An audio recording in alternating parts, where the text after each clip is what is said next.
Welcome inside the War Room. I'm your host, Andrew Valancourt, and we're back today for episode 49 of the Dynasty War Room podcast. On today's show, we're continuing our series into Dynasty startup rankings. Today we're talking wide receivers, so I have my top 36 wide receivers for Dynasty startup for you today. And this is our first episode post Super Bowl. So off season is officially here for all teams in the NFL. And we're recording this here on Super Bowl Sunday, and we've got a lot to talk about today. Lots of receivers. It's a very deep position. And before we get into that, though, as always, make sure you're following this podcast on your platform of choice. We're on everything out there, so whether it's Spotify, Apple, YouTube, etc., go find us and make sure you're following the show. You can leave us a 5-star review as well. That helps us out. And find us on social media. We're on Twitter or X. We have a Facebook page, and like I said, we're on YouTube, so you can subscribe there as well. So with all that being said, let's go on and jump into this episode with our first tier of wide receivers. So if you've listened to the previous two shows where we talked about quarterbacks and running backs, we broke our rankings up into tiers, which is my preferred method of organizing players outside of just your straight rankings. So obviously I have everybody in order, 1 through 36, but I also have them grouped into tiers. So I have 7 different tiers, and I think that's just a really good way to split up players into, where you see a big drop in talent. It helps you during the draft to kind of figure out how many players left you have in that tier before you run out of players that you think are about equivalent talent. So with that being said, our tier 1 has 6 players in it, and I think that the wide receiver position right now in Dynasty is extremely deep. I think this is about the best that I can remember in terms of how strong the top group of players is. I mean, this is a really good time to be doing a startup draft and have a later first-round pick, because the wide receivers that you're going to be able to get at the back of the first round are very, very good. And you're going to be in a position to potentially get 2 of them as well if you decide to steer away from quarterbacks. Again, most leagues that I play in are all superflex leagues, so quarterbacks are usually dominating the first round. But if you're in a single quarterback league, you're probably seeing a very large percentage of wide receivers in your draft. And even in superflex, you're probably seeing at least 3 or 4 receivers go in that first round. So the first wide receiver off the board, according to consensus startup data, is Ja'Marr Chase. He's my number 1 wide receiver. He's 24 years old, and he's going with the 4th overall pick in startup drafts right now, and that's according to Dynasty Data Labs. So same website that we've referenced the past 2 shows, where they keep track of startup data from the past month. So this is all startup drafts between January 9th and February 9th, and we're using that data to see where players are currently going with people that are actually doing real drafts. So I think that's really good data to have. Helps you get a feel for where players are going. I think it's better ADP data than what you might find on Sleeper or My Fantasy League or whatever platform you use for your league. And because this takes everything into account. So Ja'Marr Chase, the number 1 player, according to all sites, he's the consensus 1. And like I said, he's going at the 104. He averaged 23.7 points per game. He finally had that huge, giant season that everyone has kind of been waiting for, and it happened in a big way. So he was by far and away better than every other wide receiver this year. Really wasn't particularly close. And he was the number 1 player both in points per game and in overall total points. And he'll be 25 at the beginning of March. So he is 24 right now, but that's about to change. So it'll be his age 25 season moving forward. But he's a year younger than Justin Jefferson and CeeDee Lamb, and I think that and Amon-Ra St. Brown. So I think that helps set him apart from those players at this point. Leading up into this past season, I was not as high on Ja'Marr Chase because we just hadn't really seen it yet from him. He was still in the top 3, top 4, with Jefferson, Lamb, St. Brown, but we hadn't seen him have a true league-winning year where he was the clear number 1, number 2 type of player in the league. We got that. So now we can brush aside those concerns that, hey, maybe it's not going to ever happen. He's shown that he can do it. I don't have any concerns. I'd be happy to take him in the middle of the first round in a startup. And hard to feel any better about a receiver. At number 2, I have Justin Jefferson. He is down one spot from last year. He was my number 1 player heading into the off season last year. But he was still awesome this year. So he's 25 years old. He was the number 2 player in terms of overall points, number 4 in points per game. And he's going at the 106 in startup drafts. So 2 spots behind Jamar Chase.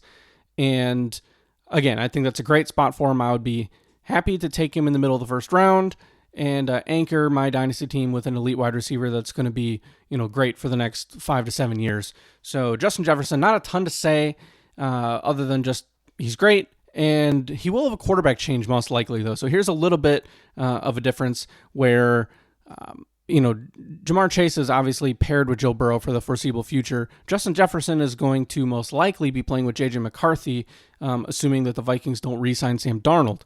Now, Jefferson was great with Darnold. I have full confidence that J.J. McCarthy is going to be a very good NFL quarterback, which is why I don't really have any hesitation about making Jefferson a top 2 receiver in my rankings. But if you're concerned about that and you aren't as big of a believer in J.J. McCarthy as I am, it's reasonable to have Jefferson at 3, 4, even 5 if you truly think that the quarterback position is going to be a question mark. I don't share those concerns, which is why I have Jefferson here at 2. But, if you're going to be nitpicky and you're really torn between players here, it is something that you could show some valid concern about. But I just think that some of these other players, they have their own quarterback concerns, whether it's, Malik Neighbors with the Giants and what's going to happen there. Dak Prescott's coming back from injury and is a little bit older in Dallas. Same thing with Matt Stafford and Puka Nacua. Trevor Lawrence has struggled. Jared Goff is probably the safest of those various quarterback situations with Amon-Ra St. Brown, who we'll get to in a minute. But again, I'm just not worried about QB play under Kevin O'Connell in Minnesota. At number 3, I do have Malik Neighbors. So he's 21 years old, and the age certainly is a factor here. I think you can very easily make the case that Malik Neighbors should be the number 1 overall wide receiver in Dynasty because he's 3 years younger than Jamar Chase. And he's going number 3 off the board as it is. So far, the general community with startup draft data agrees with me, or I agree with the consensus, I guess I should say, with Malik Neighbors at 3. And he's going with the last pick in the first round at the 112. And Malik Neighbors, to me, is somebody that just displays all of the elite dynasty traits that I want in a wide receiver. He's ultra young. He's only 21 years old. He had an outstanding rookie season. He was the number 6 overall wide receiver, number 7 in points per game. And with just a terrible quarterback situation. I mean, there weren't many teams in the NFL that had a worse quarterback situation than the New York Giants. I mean, the Daniel Jones era is over. We had Drew Lock, we had Tommy DeVito. I mean, it was just a mess. Not a lot of other talent on that offense.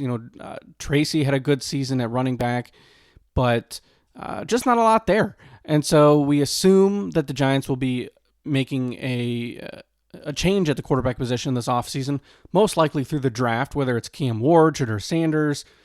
We'll see what happens there, but there's always the possibility that they add a veteran. Could it be Sam Darnold? Could it be Kirk Cousins?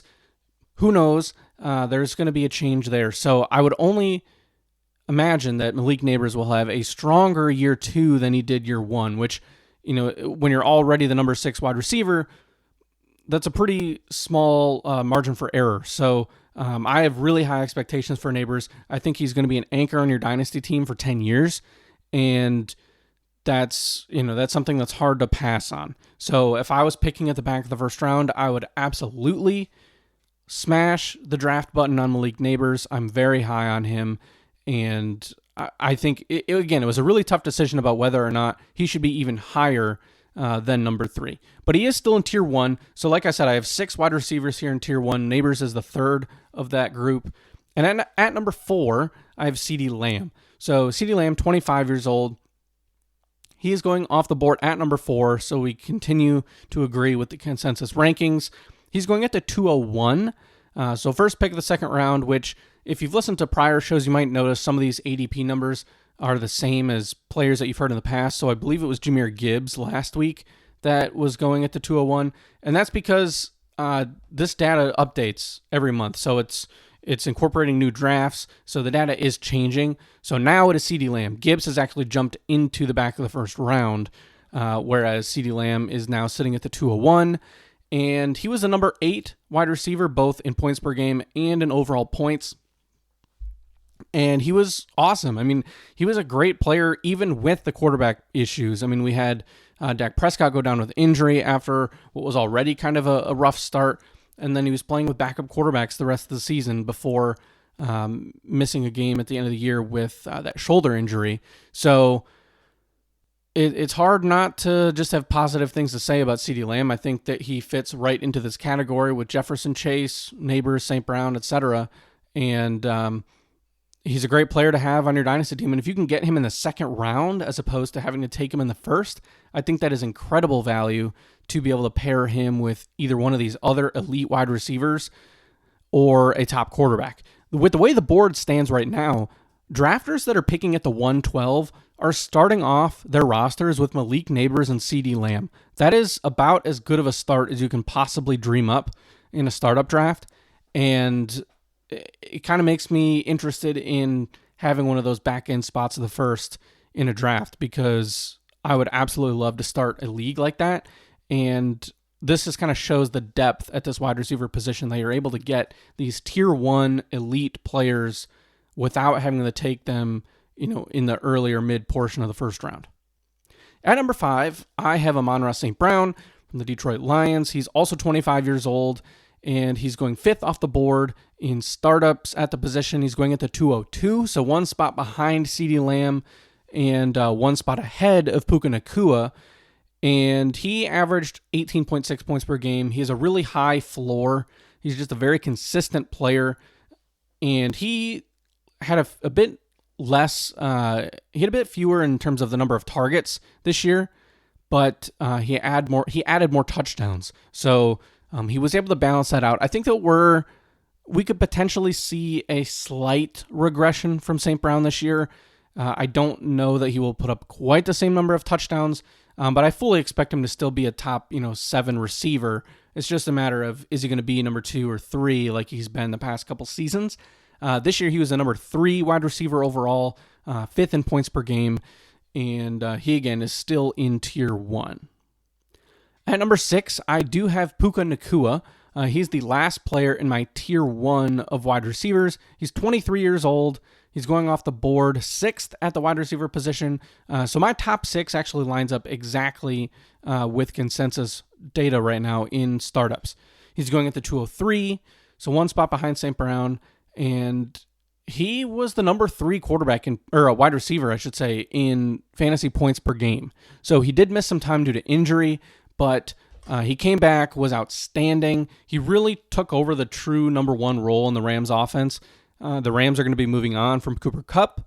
So this is going to be fully Puka's wide receiver room moving forward. He's going to be matched up with Matthew Stafford, assuming that everything works out there for him to return. And it's hard not to love that connection. Matthew Stafford has always been a good quarterback for supporting an elite wide receiver in fantasy.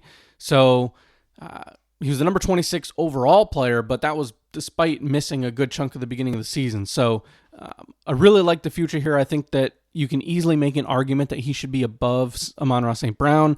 I think they're very comparable. I think that Puka might have a slightly higher week-to-week ceiling, but that St. Brown has a better floor. So it just kind of depends how you feel about that. Age-wise, obviously Puka has the edge, so if that matters a little bit more to you, or you're focusing on a younger build, you're not necessarily focused as much on the true win now roster, maybe Puka might make more sense for you. I think you can have that same debate with the whole Malik Neighbors or a Justin Jefferson or a CeeDee Lamb.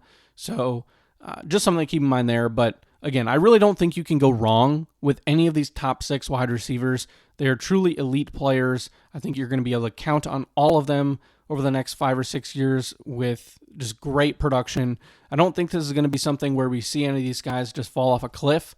And because we've seen that all these guys, with the exception of Neighbors, have now had multiple years of elite production. They're all young, they're on good teams, and with the exception again of Malik Neighbors, but I think the future is bright for all 6. Another guy who the future is bright for is going to be my first player in Tier 2, which is only a 3-player tier, but Brian Thomas Jr. is going to be my number 7 wide receiver. He's 22 years old. He's the 7th wide receiver off the board in startups. He's going at the 204, so 1 spot behind Puka. And I do view this as a tier break, though, from the St. Brown and Puka to Brian Thomas. I feel much more comfortable and confident that Puka and St. Brown will continue to put up elite numbers compared to Brian Thomas Jr., who I think carries a little bit more risk. He's certainly a touchdown guy. We saw that in college, and he carried that over to the NFL in his rookie season. But he was the number 4 overall wide receiver, so awesome numbers there from a overall points standpoint. He was the number 12 wide receiver in points per game, and he did a lot of this over the back half of the season with Mac Jones, which gives me a little bit of pause in terms of, okay, is that connection going to be as strong with Trevor Lawrence? What's it going to be like when all the weapons return? Because Evan Engram got hurt, Christian Kirk got hurt, the running back struggled, Gabe Davis. I mean, it was kind of a mess on offense for Jacksonville outside of Brian Thomas Jr. So when some of those pieces return, I'll be interested to see how things fit together, which I think is why there's a little bit more risk here. But when you're talking about a rookie wide receiver who finished number 4 overall, and he's only 22 years old, it's hard to not be interested in that type of player as the 7th wide receiver off the board. So really bright future here for Brian Thomas, and that's why he's at number 7. At number 8, I'm going to go with Nico Collins from the Houston Texans. So 25 years old. He will be 26 in March, and he only played 12 games this year, so another player with some injury issues, but was outstanding when he did play. He's going at the 208 in the second round. He's also the 8th wide receiver off the board, and 17.6 points per game. So he's 9th in average points per game. So that's a really good number to be at. Kind of shows just how good he was, despite missing some of that time. Same type of argument with Puka Nacua, where that points per game number was so high, even though the overall points rank is obviously lower because of missing a few games. So Nico Collins really showed that he is the number 1 receiver in Houston. There was a lot of injuries there between Stephon Diggs, Tank Dell, Collins missing time. CJ Stroud struggled in his sophomore season, so it's not necessarily as safe of a pick. He is a little bit older than some of these other players going in this range, which is why I have Puka, Brian Thomas both ahead of him, and so there is a little bit of risk here, but I still feel very good about the situation for Nico Collins and being a true number 1 wide receiver in the league. When you had him in your lineup, you felt great. You could pretty much count on a great game as long as he was playing, and he's clearly CJ Stroud's number 1 option. He's a red zone threat. He can get those long bomb touchdowns. So a lot to like about Nico Collins. At number 9, I have Drake London, and he's the final player in this tier 2. He's 23 years old, which sounds crazy because he's already played a few seasons in the NFL, but 23 years old. He's the 9th wide receiver off the board. He's being drafted at the 301, which I think is very good value at the beginning of the 3rd round. And he was the number 5 overall receiver this year, number 14 in points per game. So someone that showed that he's a very good number 1 wide receiver in this league. Wasn't necessarily as consistent on a week-to-week basis as evidenced by the points per game rank, but still very good. Was still an elite player. He showed a lot of positives at the end of the season with Michael Penix Jr. It seems that they do have a pretty good connection. Of course, with that last game of the season where he had, I think it was about 40 points for fantasy. So really promising sign for that connection from London and Penix Jr. And I've been a fan of him for a couple years now. He was a buy candidate for me before the season, a player that I think a lot of people expected to break out.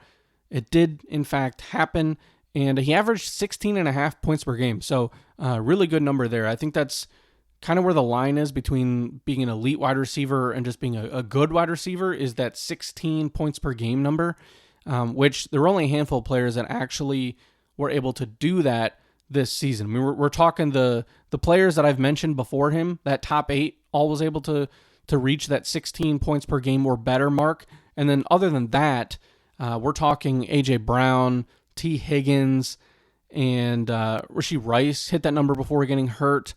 And then Chris Godwin, who was actually number 2 before he got hurt. So pretty special list to be a part of if you can reach that 16 fantasy points per game number, which Drake London did.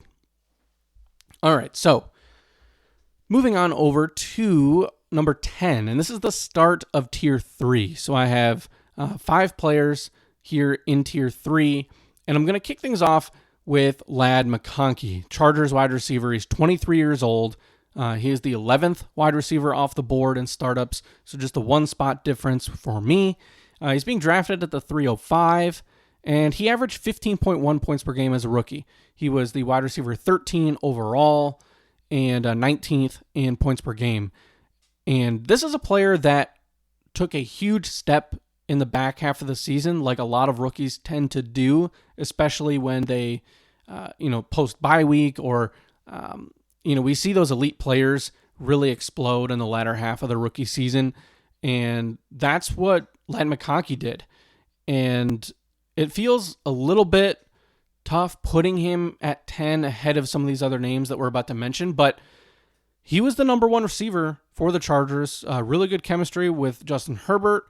And even if the Chargers add another receiving threat in the draft, I just don't know that it's going to be somebody that's going to be able to take away the number 1 spot from McConkey. I mean, they're not going to be in a position necessarily to take a Ted McMillan or a Travis Hunter. We're talking at best probably, a Luther Burden or an Emeka Egbuka. And that, again, that's best case scenario for them. I don't know that either one of those players will be on the board by the time the Chargers pick. I think much more likely could be a tight end. We're talking Colston Loveland, Tyler Warren, or a running back. This could be a Ashton Genty type of landing spot, or maybe there's another running back that ends up in the back of the first round. But I don't really know that there's another option out there that's going to take over the number 1 spot. The only free agent that could fit into that would be T. Higgins, but I still feel like he's going to end up back in Cincinnati, whether it's on a new contract or a franchise tag again. So as of now, with when we're doing these rankings here in February, I do have McConkey as the number 10 receiver because I just think he showed over the back portion of the season that he can be a number 1. He can score, he can reach that 16 points per game mark that we talked about with Drake London. I think he's going to be there next year. I think that he's going to be someone that can be a Keenan Allen type player for Justin Herbert and is in line for a really promising fantasy year.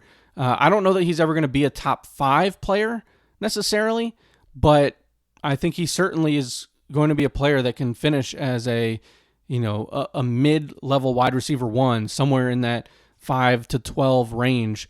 And, he was number 13 as a rookie, so it's not going to take a whole lot of improvement to get into that group. So that's why I have him at number 10. At 11, I have Marvin Harrison Jr. So this is where I kind of went back and forth between McConkey and Marvin Harrison.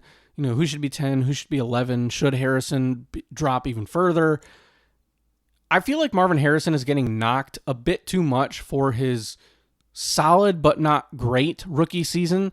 He was a very solid player. Now, he wasn't as good as projected to be. He was being drafted in redraft leagues at the back of the first, beginning of the second round. I think that was clearly too high.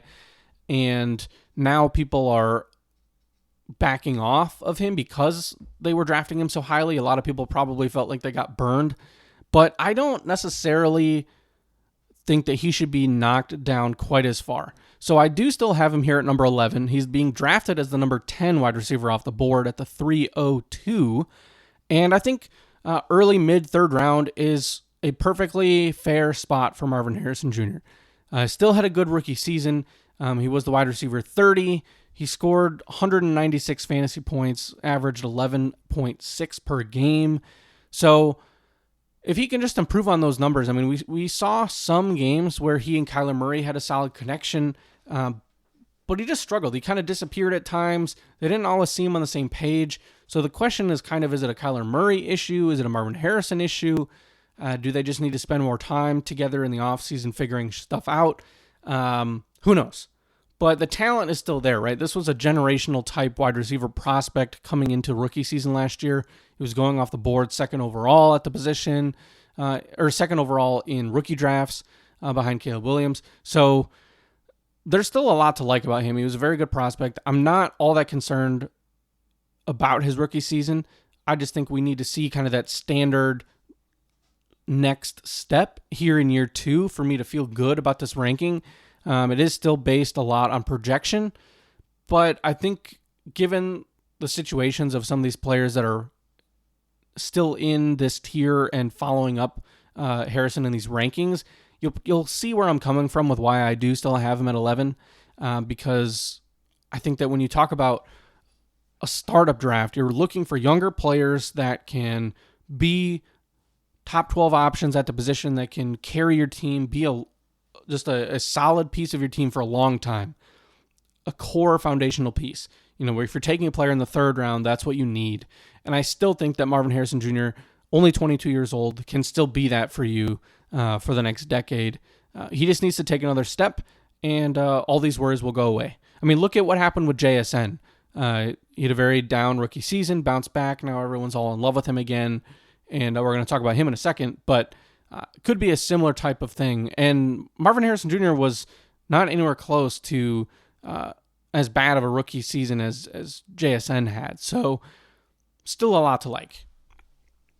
All right, so number 12 is going to be Garrett Wilson, number 24, or age 24 for him. He's the number 12 wide receiver off the board in startups, going at the 307. Now, he was a wide receiver 10 overall and the wide receiver 21 in points per game. So this is something where if you're looking for someone from a points per game standpoint that you're okay with, the ups and downs of injuries and whatnot, but you're shooting for that really high week to week scoring, like AJ Brown, for example, somebody that is going to put up huge weeks for you, but is not always going to stay healthy. T. Higgins, same sort of thing. If you're more into that type of player, Garrett Wilson might not be for you. He is more of a solid, consistent, high floor type of player. So I think that these numbers demonstrate that, given that he was number 10 overall in points, but number 21 in points per game. So Aaron Rodgers was a problem. Well, we all can recognize that. And then Devontae Adams came in and he became the number 1. And Garrett Wilson had a ton of targets again. He definitely is a target earner, but he needs to be able to turn some of those targets into more production. I think that the dream of him being a top 5 fantasy option is probably dead, but he can still be a wide receiver 1 for fantasy football on a points per game basis if that quarterback play improves. Now, given that he was number 10, so he technically was a wide receiver 1 last year, I think that the draft expectations for Garrett Wilson will finally start to correct themselves. He's not going to be drafted as a number 6 or 7 dynasty wide receiver anymore, which I always thought was a bit too high. But I am much more interested in Garrett Wilson at his current cost at wide receiver 12. So he's going as the 12th receiver off the board, like I said, at the 307. I think that's a much better spot than where he was going in years past. So we'll see what the Jets do at QB. Aaron Rodgers, the news came out today that he's going to be not returning to the team, which I think is a good thing for Garrett Wilson and everyone else involved. And it sounds like Devontae Adams is out the door as well. So fingers crossed for Garrett Wilson. Hopefully he can land himself a quarterback that can turn him into the truly elite wide receiver that we hope he can be. At number 13, it's another Ohio State wide receiver. So this is 3 in a row. Jackson Smith-Njigba. So JSN, he's 22 years old, and he's in tier 3. He's the 13th wide receiver off the board, which is what we have him as. And he's going at the 309. So this is a player that, he does turn 23 in about a week, so this month. And but age-wise, there's still 23. That's still great. And he finally took off. I think he's the number 1 receiver now in Seattle. I think he's overtaken that role from DK Metcalf. Certainly from a fantasy and dynasty ranking standpoint, he is now the number 1 by a pretty sizable margin, I think. And going at the 309, getting this talented of a player at the back of the 3rd round in a dynasty startup is going to feel good. He was the number 9 receiver in fantasy football last year. So even better than Garrett Wilson, who was 1 spot. Actually, they were very, very similar players. So if you see kind of the same thing happening next year, maybe you flip these rankings. I think that Garrett Wilson still has another step he can take. And I think that JSN probably does too, but I feel better about something happening with the Jets quarterback situation than I do about Seattle getting rid of Geno Smith. So for now, Wilson at 12, JSN at 13. But still very, very similar profiles. 14.9 points per game for JSN, which is 0.1 better than Garrett Wilson. And they had almost the exact same number of fantasy points this year. So a lot to like. Pretty similar players in my eyes. And it's a good time to be drafting receivers in startups, because if you're getting players of this quality in the back of the 3rd round, and at this point you likely have another receiver, I'd feel really good about that. All right, and the final player in tier 3 is going to be A.J. Brown. So he's my 14th wide receiver. He's also the 14th wide receiver off the board, according to consensus startup data. He's 27 years old, but he's about to turn, he'll be 28 by the time the season starts. And he did miss a few games this year, but still a really great player. Number 13 in points per game. He had 16.7 points per game. He did, like I mentioned, he missed a handful of games here, but still a very good player and on a very elite offense. Now, they will be losing Kellen Moore, who's going to be taking over as the head coach in New Orleans. So we'll see how the offense changes again.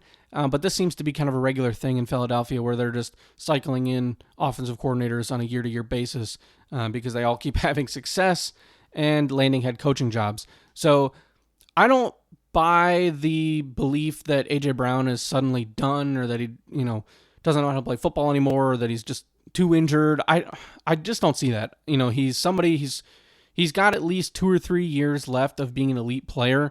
We've been seeing players still be very good for fantasy into their age 30 seasons. We have a few veterans that were able to do that.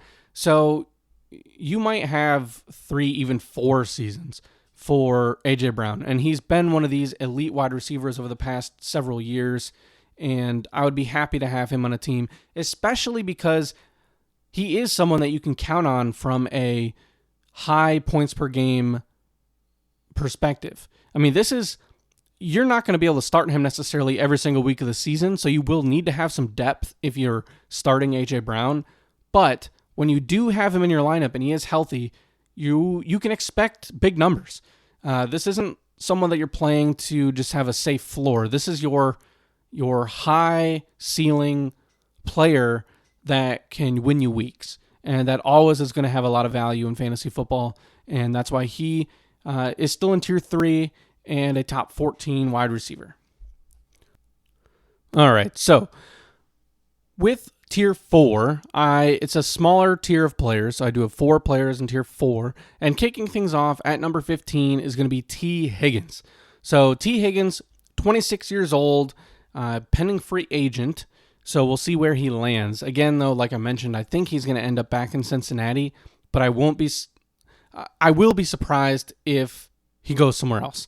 Certainly possible he goes to Pittsburgh or New England or the Chargers or something like that. I think are all fits for him. But from a fantasy standpoint, I think he's best just staying in Cincinnati. So if you are a T. Higgins manager, you're probably just hoping the Bengals and his agent figure things out, because he was great this year. He's the number 16 wide receiver off the board in dynasty drafts. He averaged 18.5 points per game, and he was awesome. I mean, number 6 in points per game. He only played 12 games, so it's kind of the typical T. Higgins experience where he gets banged up, he misses a few games, but when he did play, he was awesome. So the thing to remember that when a player misses time, but is still really, really good in terms of their points per game, so 18.5 points per game is incredible.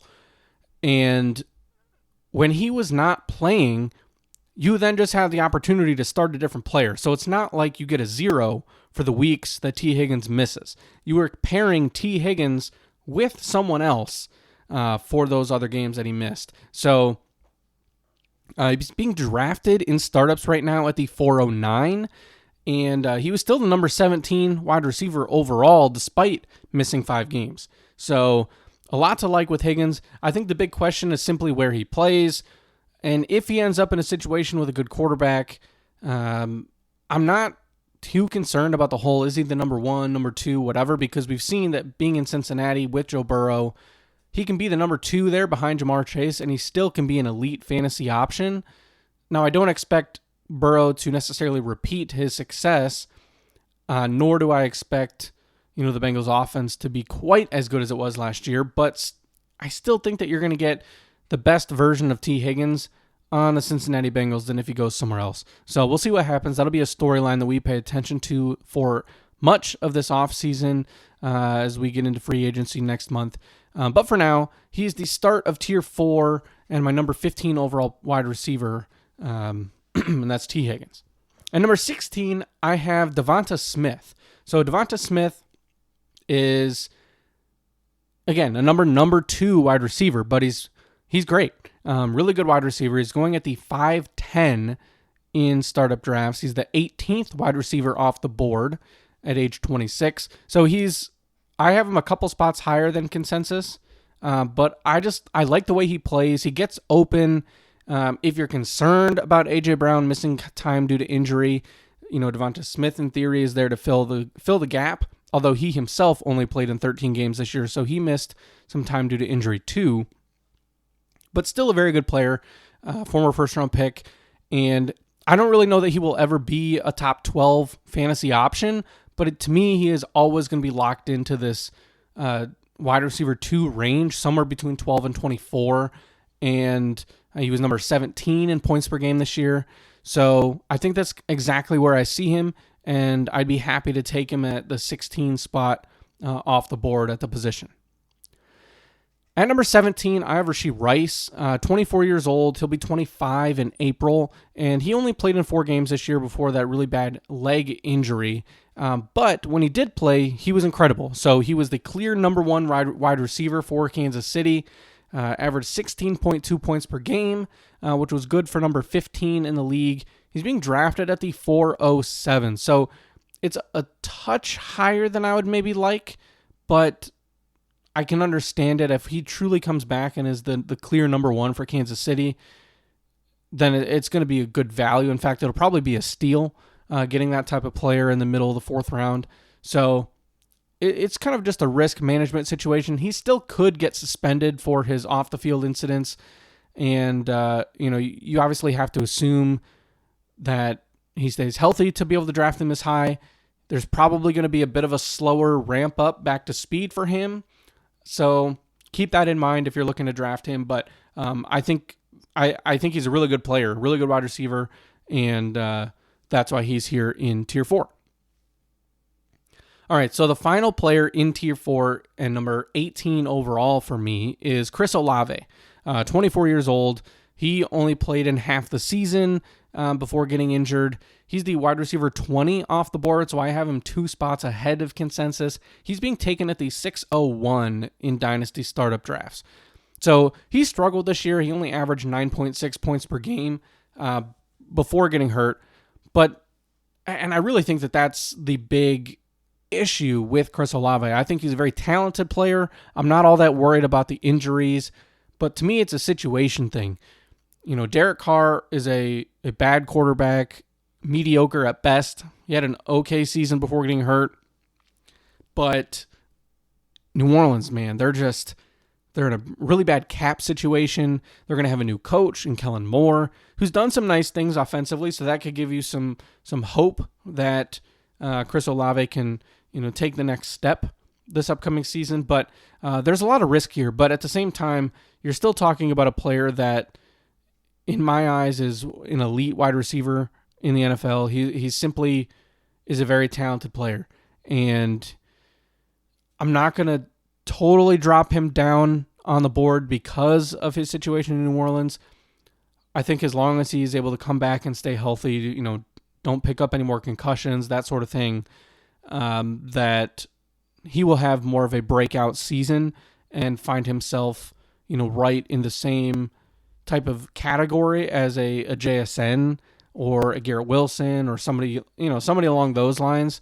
But I think he's further down the rankings because he very clearly carries a lot more risk. And so that's why I have him at 18 and, haven't pushed him up the board. And again, 2 spots above consensus. I think this is where we are in the rankings where there's going to be some minor disagreements. I was almost step for step identical with the top 14 in these rankings. I believe my only switch up was Ladd McConkey over Marvin Harrison, but even that is really more of a coin flip. So we're going to start to see a little bit more disagreement here on the board as we get further down this list. But as we've seen already in Tier 4, Tier 4 between Higgins, Smith, Rice, and Olave, I don't have any of them lined up with where consensus ranks have them. So according to consensus data, it'd be Rice, then Higgins, and then actually Rome Odunze, and then Devonta Smith, and finally Zay Flowers, and then Chris Olave. So kind of some very different rankings here, but this is my take. This is why you're listening to this show and to other podcasts and seeing where people disagree and kind of creating a spot where you can find your edge in drafts depending on who you're playing with. So that's Tier 4, just the 4 players. And now we're entering Tier 5. So Zay Flowers at number 19 is the first player in Tier 5 for me. He's 24 years old. He's going at the 512 in drafts.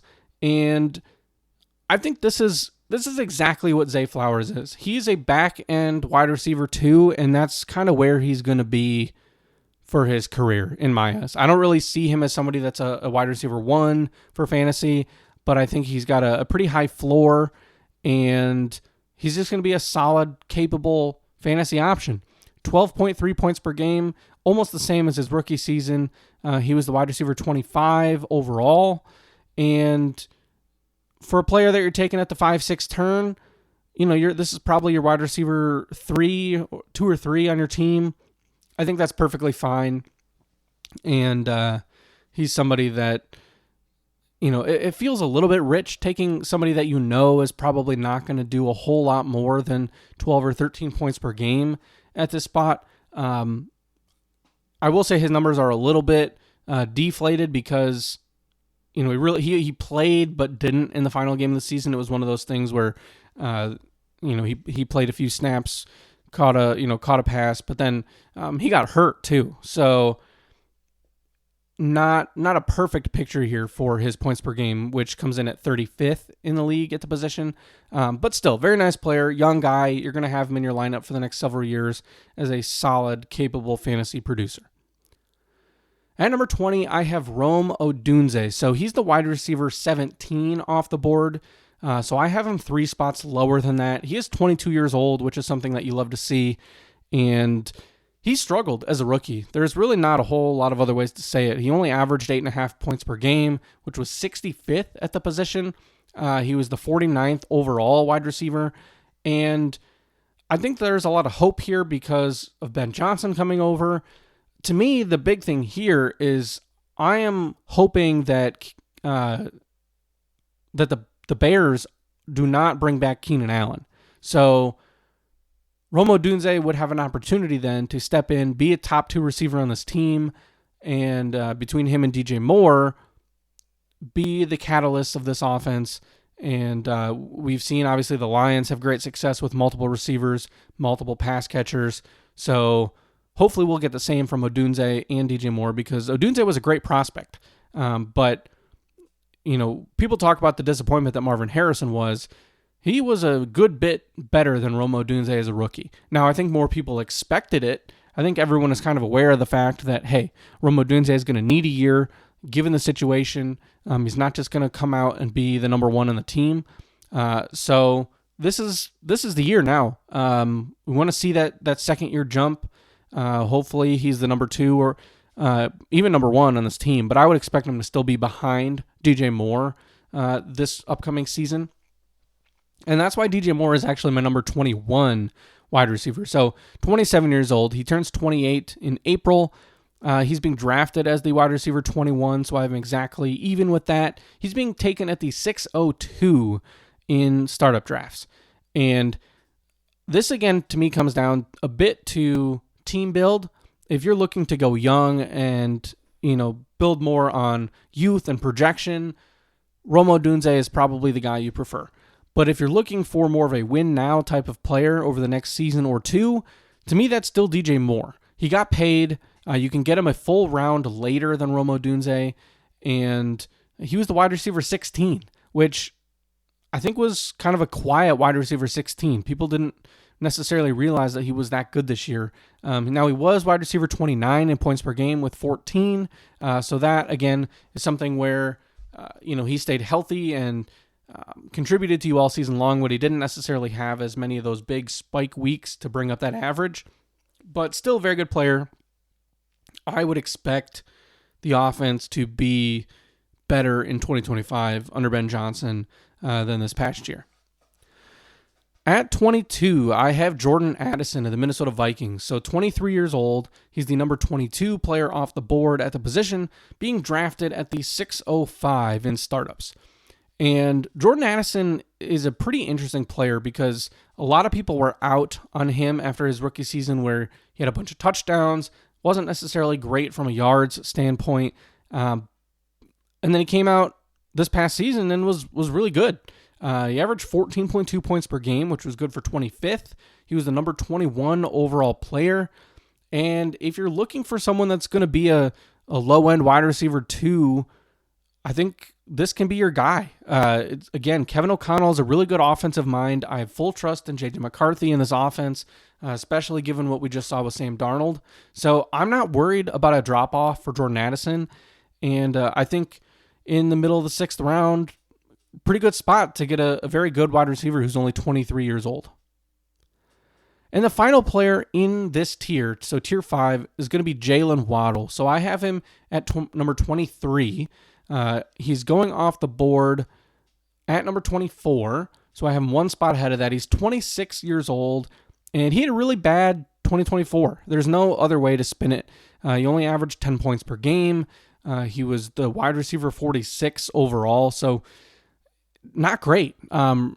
And we saw that this Dolphins offense without Tua really struggled. And then even when Tua came back, it turned into more of a dink and dunk offense than a throw it deep offense, which is obviously bad news for Tyreek Hill and Jalen Waddle. I still have, some high hopes for Jalen Waddle that he can return to what he's been over the prior few seasons, where he's more of that solid wide receiver 2. So I think he can get back to that, but I think that this price tag at the wide receiver 23 going at the back of the 6th round is a very fair spot to be given the potential that he has and what we've seen in the past. And I'm not totally out on Jalen Waddle. I'm not just kicking him to the curb and moving on. I still have some level of interest, and I think that he's a good value for where he's being drafted.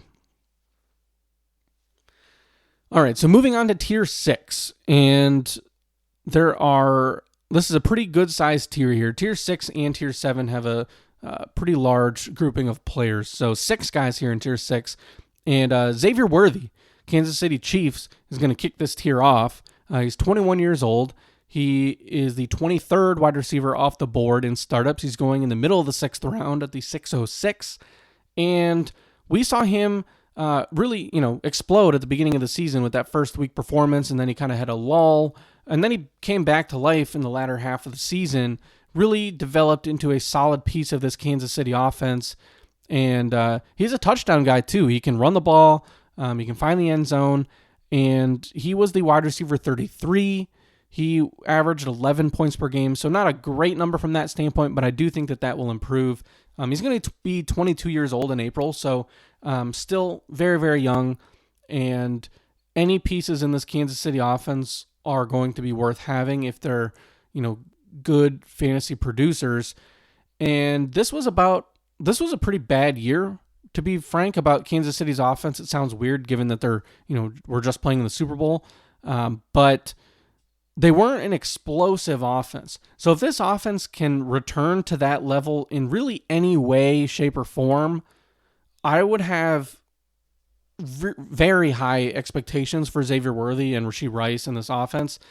And hopefully Andy Reid and company will let Patrick Mahomes, throw the ball deep a bit and get the ball to some of these playmakers, because that would be really big for Xavier Worthy, who I liked as a prospect out of Texas. And he's been solid as a fantasy contributor, and I think is well worth being a back-end wide receiver 2 in drafts. At number 25, I have another player that has elite speed, and that's Jameson Williams from the Lions. He's 23 years old. He'll be 24 next month, and he's the wide receiver 28 off the board in startup. So I have him a few spots ahead of that, which is pretty funny because for me, if you talk to anybody from even before this podcast began over a year ago, I was really down on Jameson Williams when the Lions drafted him. I did not expect a lot from him. I thought it was going to be kind of a rough draft selection there, and he finally was able to prove me wrong in year 3, where he broke out. He had a very good season. He averaged 14.1 points per game, which was good for 26th.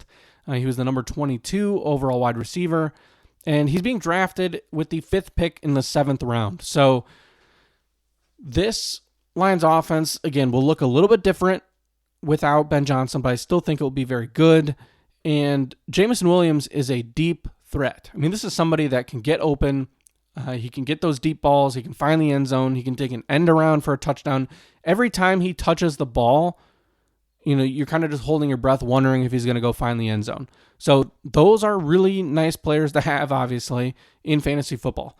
So particularly, kind of a side note, if you play best ball, pretty much the perfect type of player to have on those types of teams.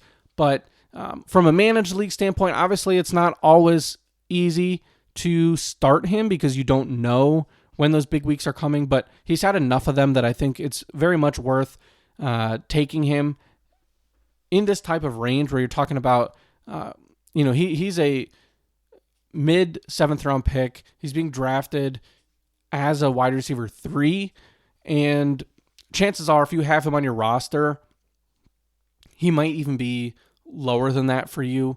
He's probably your number 4, even your number 5, given the way that most contenders will have a roster built. So at 25, I think it's a good spot. I mean, this was only his first real season of good, solid production. And I'm trying to imagine what it's going to look like with another year under his belt, where he's figured things out, and he could be even better next year. So, but even if he does the exact same thing, this will be a good value in my eyes. So, Brandon Ayuk, number 26. He's 26 years old. He's going to be 27 in March. And this is a player that is very difficult to rank. He's the number 30 wide receiver off the board in startup, so I have him a few spots ahead of that. He's being drafted at the 709, and he struggled a lot this year, averaged just under 9 points per game before he got hurt and then missed the rest of the year. So there's obviously those injury concerns, and then the fact that he didn't play well, but he did miss a lot of the offseason, given the fact that he was in contract negotiations trying to get that contract. And a very good thing for him that he was able to secure that since he did get hurt. But San Francisco went out. They took Ricky Pearsall in the first round. Juwan Jennings got paid and is still there and had a nice season. Deebo Samuel is there for the moment, although it sounds like he's going to be traded. The team gave him permission to look for a trade partner. So I do not expect Deebo Samuel to be back in San Francisco. And so to me, this points to Brandon Ayuk being the number 1 receiver on the team. And if you're getting that type of player in the 7th round of a startup, to me, that's really good value. It's hard to beat. So I'm not too afraid of the injury or the fact that he has a slow start. I think if he's able to fully come back, have a full offseason schedule, that he can kind of return to where he was as, one of those borderline wide receiver ones, which if he can, makes this an absolute steal in your draft. All right, so wide receiver 27 is going to be DK Metcalf. He's also 27 years old, and he is the number 29 wide receiver off the board, going at the 707. So very similar range to Brandon Ayuk, Jameson Williams, and I think that DK Metcalf has started to hit the decline a little bit. He's the number 2 on that team now behind JSN.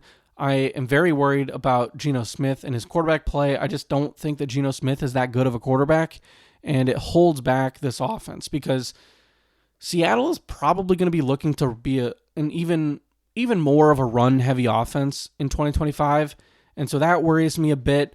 You already are really touchdown dependent with DK Metcalf, so I'm not thrilled about him. I do have him 2 spots above consensus, but I think it's because at this point in the draft, all the receiver options start to feel very similar. I don't love a lot of these options in this range, but still a solid player. He averaged 12.7 points per game this year. It was good for wide receiver 33. He was the number 32 overall player, and I think we're probably in line for something similar next year, maybe a little bit better, but there's probably not going to be a Tyler Lockett still, so it's going to be just JSN and DK Metcalf, but I'm just not thrilled about the passing attack in Seattle. At wide receiver, number 28, I'm going to go with George Pickens. He's 23 years old. He'll be 24 in March, and he's being drafted as the wide receiver 25. So this is a player that I've bumped down a few spots, and on the field, he's fine. He's being drafted at the 6'11". He averaged 11.7 points per game, but he was underwhelming. He was the only receiver worth anything in Pittsburgh this year, and he was just okay with Russell Wilson. He's got an attitude problem off the field. You kind of wonder how long he'll be around in Pittsburgh. Pittsburgh was looking to get a wide receiver everywhere they could last year, and they just were unable to make it work. So I'm not that excited about it, He's somebody that at this point in the draft, if he were to fall to me in the middle of the late 7th round, I'd be, potentially interested, but I'm not taking him in the 6th, and I'm not that excited to roster George Pickens. So the final player in tier 6 is going to be Jerry Jeudy, 25 years old. He is the current wide receiver 31 in startup rankings. And for somebody that's only 25 years old, coming off of a wide receiver 1 season, I think being able to draft him this late, the early part of the 8th round in startups, 803 to be exact, is pretty solid. I mean, he was the wide receiver 12. He was the wide receiver 24 in points per game with 14.2. And we'll just have to see what Cleveland does at quarterback because Deshaun Watson is not going to be back next year as the starter. He's injured again with that Achilles injury, so he won't be there. Jameis Winston would be kind of an ideal choice for fantasy purposes, but maybe not for winning purposes for Cleveland, so they'll probably go a different route. But when Jameis Winston was the starting quarterback, Jerry Jeudy was great.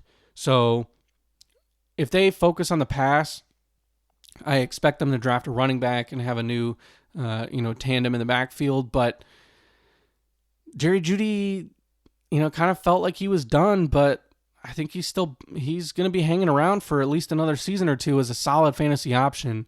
And so I have him a couple spots ahead of consensus ranks right now, and I think 8th round is really good value. So tier 7 is interesting because I think at this point you can really go a number of different ways in kind of just how you evaluate players. And I'm sure that on a month-to-month basis, my rankings here in the 7th tier will change. But for now, given where we are in the calendar year, I have a few veterans here in tier 7 to kick things off. So at this point in the draft, in the 7th, 8th, 9th, 10th round of startups, depending on the build you have, you can get some very good veteran wide receivers that you know will be good for at least one more year. But outside of that, you don't really know what you're going to get. And so that's why I have Tyreek Hill as my wide receiver 30 and kicking off tier 7. So I have him a couple spots behind consensus. He's going off the board as the wide receiver 27 at the first pick of the 7th round. But he's going to be 31 years old in March. It's kind of getting close to the time where you really wonder how many years left he has. And he wasn't very good. I mean, he averaged 12.8 points per game. That was good for wide receiver 32 in points per game. He was the wide receiver 18 in total points. So it wasn't bad. I mean, he was still a good player. He just did not live up to the hype, the expectations. Obviously, he's being drafted as a top 5, top 10 wide receiver, and that didn't come to be true. So moving forward, though, in a dynasty startup where you're really building your core for the future, that's why he's fallen down the board a decent amount. I would push him down even further. I think that you're talking the 8th round for me to be interested. I don't know that I'm taking him in the 7th round unless I've built what I think is a very, very strong competitive win-now team, in which case, sure, 7th round, you want to take Tyreek Hill, get yourself that 1-year championship window. Can't argue with that. That is certainly a valid, good way to do a startup draft. If you've built the roster that you think is ready to win, this is where you can get those veterans. And I have a few veterans here in this tier that I like. So Tyreek Hill is the first one. Terry McLaurin is my wide receiver 31. He's 29 years old, and I have him a few spots behind consensus as well. He's the number 26 wide receiver off the board, going at the 6'12". But he was really good this year. I mean, he was a touchdown machine, averaged 15.8 points per game. He was the wide receiver 7 overall and 16 in points per game with Jaden Daniels. So a lot to like there. And if you're in need of a veteran, again, we're talking, I don't think 6th round is a great spot, but 7th round, you want to take Terry McLaurin. Again, a good spot to be if you need a veteran starter at this stage in the draft. Another guy I like that is a little bit up there in age from a wide receiver standpoint is going to be Chris Godwin, who's my wide receiver 32. He is 28 years old, coming off an injury. He's the consensus wide receiver 36, so I actually have him a few spots ahead of consensus. He's being drafted at the 905, and the reason I have him so high is simply because of how good he was before he got hurt. He was the wide receiver 2 in points per game for the season, 19.7. I mean, that's an incredible number. The injury obviously is really tough for him, given that he has had some injury concerns in the past. And he's a free agent, so this definitely depends on where he lands. But if he returns to Tampa, I'd feel very good about his situation, slotting back in as a starter and being a very productive fantasy option, at least for another season or two. So he's got a couple years left compared to some of these other veterans, I think. And at wide receiver 32, to get a player that was as good as he was, hard to complain about that. Next up at wide receiver 33 is Jalen McMillan. So McMillan and Godwin are very interesting to me because a bit of McMillan's future could depend on whether or not Chris Godwin returns to Tampa Bay. Now, if Godwin goes elsewhere, Jalen McMillan is going to be higher in my rankings than where he is right now. He's being drafted as the wide receiver 34. He's 23 years old. But if Godwin goes elsewhere, I would probably put Jalen McMillan up into the late 20s. I think, I'd be tempted to put him into that George Pickens, DK Metcalf, Jerry Jeudy type of range because of how good he was to end the season. This is a player that has sky-high potential. He's clearly a red zone threat and was a good prospect as well. So Jalen McMillan, he's being drafted at the 8-11 in startups, and he took over at the end of the season. He had a touchdown in each of the last 5 or 6 games, was a truly elite fantasy player. I mean, you could start him in the fantasy playoffs last year, and he was great. So this Tampa Bay offense can clearly support 2 wide receivers. I worry about whether or not it can support 3, which is why there's a chance that McMillan takes a back seat in 2025 if Godwin and Evans are both there as well. And so we'll just have to see how that shakes out. But I do love the potential. You just have to know that you might be waiting one more year before you get the true breakout. But again, even by taking him where he is now, assuming that Godwin returns, there's going to be contingent upside for injury, because we've seen that Godwin and Mike Evans, they very well could be injured. So that will open the door for Jalen McMillan. At wide receiver 34, I have Khalil Shakir, who is off the board from a consensus standpoint at wide receiver 41. So I have him a few spots higher. He's only 25 years old.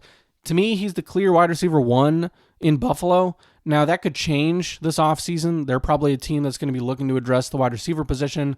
I'm not necessarily a huge Keon Coleman believer.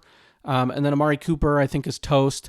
So Shakir, to me, is still the guy to have on that offense until they make another move. So he was the wide receiver 37 last year, both in points per game and in total points.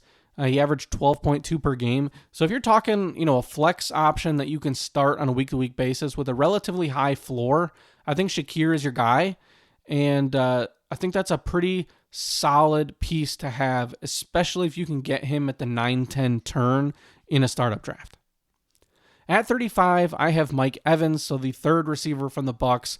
He was the best player from an overall total points standpoint this year from that trio at 14 overall. He was 11 in points per game, so a little bit behind Chris Godwin, but still very, very good, being 11th overall, 17.2 points per game. He's being drafted at the 804, which I think is fine. Feels a touch high for somebody that's 31 years old, and I have him a few spots behind consensus because of that. Receivers, when they hit that 31, 32, 33 type of age range, it starts to fall fast for them, right? It's not going to be this like gradual thing where you can clearly see, they're starting to slow down. It's going to be something where it kind of goes just like that, like in a flash. It's going to be gone for somebody like Mike Evans, especially given that he is more of a bigger body red zone target. If he's not getting that, and he's unable to stay on the field, it's going to fall apart fast. But I still think he has at least one more year of very good production left in him, if not two. So that's why he still slots into this top 36, because I think you can comfortably start him in your lineup and feel good about it, especially with how good of a connection he seems to have with Baker Mayfield. And wide receiver 36, I'm going to go with Jacoby Myers from the Raiders. He's only 28 years old. He's the number 43 wide receiver off the board, being drafted at the back of the 11th round, so the 11-10. And he had 14.5 points per game last year. I mean, that's a really good number. He was wide receiver 23 in points per game, wide receiver 19 in overall scoring.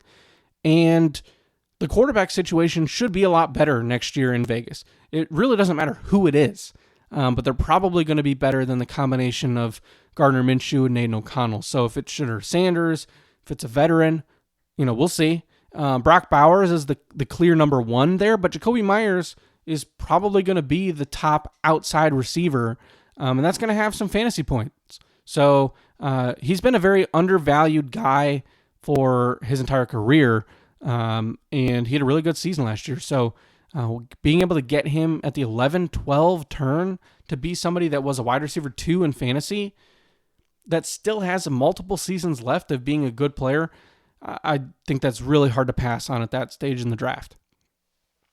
Now, there are a few players I just want to name drop here that certainly could go into the same type of range that would probably all be in the same tier, this tier 7. So I have Jaden Reed, Michael Pittman, Josh Downs, Cortland Sutton, Ricky Pearsall, all players that I still would like in this same range. And just kind of where you slot them in, it just comes down to personal preference. I might have to do a little bit more deep diving before getting into this level of receiver here, wide receiver 4 or 5, etc. But there's still something to like about all those guys. They're just, some potential issues, right? I mean, Jaden Reed, very boomer bust. Kind of disappeared for times this year. Michael Pittman had a back injury all year. We don't know how much that truly was impacting him. He struggled a lot with Anthony Richardson. but still had some nice games with Joe Flacco and still obviously has a talented track record. So somebody that could easily slot back into my top 36. Josh Downs, a young guy. We saw kind of a mini breakout year from him. Very productive, but still some injury concerns and the question of how he truly slots into the lineup, whether he's the 1 or the 2, and whether Anthony Richardson can get it done from a passing standpoint. Courtland Sutton had a very nice year. He's getting up there in age, but I think he fits into this range very nicely as one of those veterans that can get you solid fantasy production. He'd probably be my next player on this list. And then Ricky Pearsall, first-round pick, San Francisco 49ers. They traded Debo, and we talked about that wide receiver group a little bit. So certainly a lot of potential there with Ricky Pearsall as well. So there you have it. That is our list of our wide receiver rankings. So a pretty long episode today. Thank you for sticking with me here.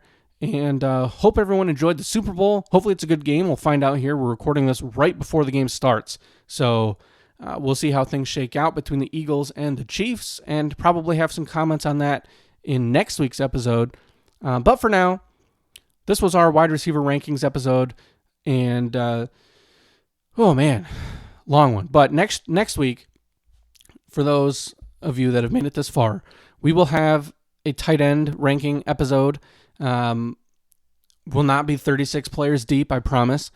But it will either, if it doesn't come on time on Monday, there's a chance that we'll have it out on Tuesday. It is President's Day weekend, so could affect the schedule a little bit. So just want to get that out there. We will definitely have a tight end rankings episode. Just might be delayed a day or two. So if you're wondering why next Monday there's no show, that would be why. So thank you all for listening. This is the Dynasty War Room podcast. I'm your host, Andrew Valancourt, and we will talk to you all in next week's episode.